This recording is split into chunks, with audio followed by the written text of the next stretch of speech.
गरीब किसान और जादुई मोती। बहुत समय पहले की बात है। एक छोटे से गांव में रघुनाथ नाम का एक गरीब किसान रहता था। रघुनाथ का जीवन कठिनाइयों से भरा हुआ था। उसके पास थोड़ी सी जमीन थी जिस पर वह मेहनत से खेती करता था। बारिश का भरोसा, मिट्टी की हालत और किस्मत, इन तीनों पर ही उसका जीवन टिका था। फिर भी रघुनाथ ईमानदारी से मेहनत करता और भगवान का धन्यवाद करता। गांव के बाकी लोग भी रघुनाथ को उसकी सच्चाई और परिश्रम के लिए बहुत मानते थे। लेकिन किस्मत हमेशा उसके साथ नहीं थी। कई साल सूखा पड़ा, फसलें बर्बाद हुई, कर्ज चढ़ गया। रघुनाथ के घर में कई बार खाने के भी लाले पड़ जाते थे। फिर भी उसने उम्मीद नहीं छोड़ी थी। एक दिन रघुनाथ अपने खेत में जुताई कर रहा था। गर्मी तेज थी और उसका शरीर पसीने से तरबतर हो चुका था। अचानक उसकी फावड़े की नोक किसी कठोर चीज से टकराई। उसने उत्सुकता से मिट्टी हटाई और देखा कि वहां एक चमकता हुआ मोती पड़ा है, बिल्कुल दूध जैसा सफेद और इतना चमकदार कि आंखें चौंध आ जाएं। रघुनाथ चौंक गया। ऐसा अद्भुत मोती उसने अपने जीवन में कभी नहीं देखा था।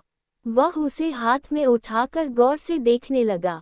मोती के छूते ही उसे एक हल्की सी आवाज सुनाई दी। हे नेक दिल किसान, मैं एक जादुई मोती हूँ। मैं तुम्हारी मदद कर सकता हूँ। जो चाहो मांगो, वह पूरा होगा। लेकिन याद रखना, लोभ मत करना। रघुनाथ भय और आश्चर्य से कांपने लगा। फिर धीरे से बोला, हे मोती, अगर तुम मेरी मदद कर सकते हो तो मुझे बस इतना चाहिए कि मेरे खेत में हर साल अच्छी फसल हो और मेरे परिवार को भूखा न रहना पड़े। मोती हल्के से चमका और फिर अदृश्य हो गया। रघुनाथ कुछ पल तक वहीं बैठा रहा, फिर घर लौट आया। अगले ही दिन से चमत्कार होने लगा। बिना बरसात के भी खेत की मिट्टी नम थी। बीज बोने के बाद फसल इतनी तेजी से उगने लगी कि गांव के लोग दंग रह गए। फसलें हरी भरी, झूमती हुई लहराने लगी। जो खेत कभी बंजर दिखते थे, अब स्वर्ग जैसे लगने लगे थे। कुछ ही महीनों में रघुनाथ की फसल पककर तैयार हो गई। उसने अनाज बाजार में बेचा और अच्छा मुनाफा कमाया। घर में अब हमेशा भरपूर अनाज रहता। धीरे धीरे उसने अपना कर्ज चुका दिया और कुछ पैसे बचा भी लिए। लेकिन सबसे बड़ी बात थी कि रघुनाथ अब भी वही साधारण, विनम्र और मेहनती किसान बना रहा। उसने अपनी संपत्ति का घमंड नहीं किया, न ही किसी से ऊंची बात की। वह रोज ईश्वर को धन्यवाद देता और गरीबों की मदद करता। गांव भर में रघुनाथ के खेतों की चर्चा होने लगी। लोग तरह तरह की बातें करने लगे। कुछ लोग कहते, उसने कोई टोना टोटका किया है, तो कुछ कहते, उसने भगवान को प्रसन्न कर लिया है। मगर कोई नहीं जानता था कि उसके पास एक जादुई मोती था। गांव के कुछ लालची लोग ईर्ष्या करने लगे। उनमें से एक, लखन, सबसे ज्यादा जलता था। वह सोचने लगा कि अगर वह भी उस जादुई चीज को पा ले तो अमीर बन जाएगा। एक दिन लखन ने रघुनाथ से मिलने का नाटक किया और उसे अपने घर खाने पर बुलाया।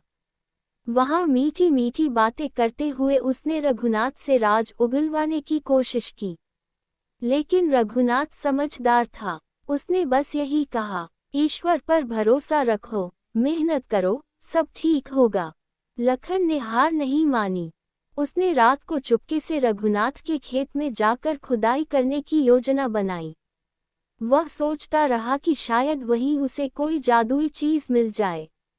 उस रात वह फावड़ा लेकर खेत में घुस गया और इधर उधर खुदाई करने लगा, पर उसे कुछ नहीं मिला।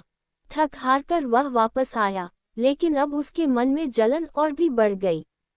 कुछ महीने बाद गांव में फिर से एक कठिन समय आया। चारों तरफ सूखा पड़ गया।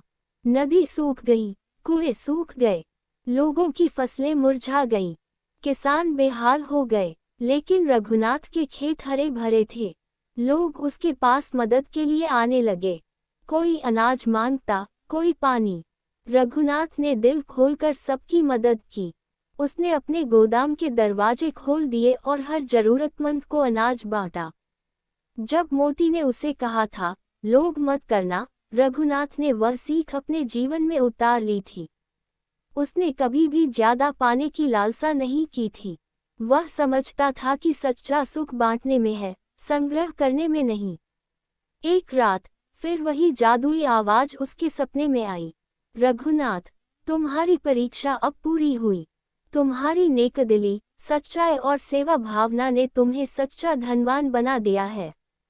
अब तुम्हें इस जादुई मोती की आवश्यकता नहीं।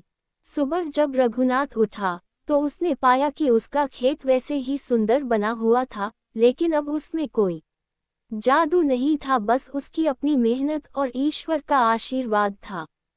पर अब उसे किसी चमत्कार की जरूरत नहीं थी। वह जान चुका था कि असली चमत्कार मेहनत, सच्चाई और दया में है। रघुनाथ ने गांव में एक स्कूल बनवाया, एक कुआं खुदवाया और गरीबों के लिए एक अनाज भंडार बनवाया। उसकी वजह से पूरा गांव खुशहाल हो गया।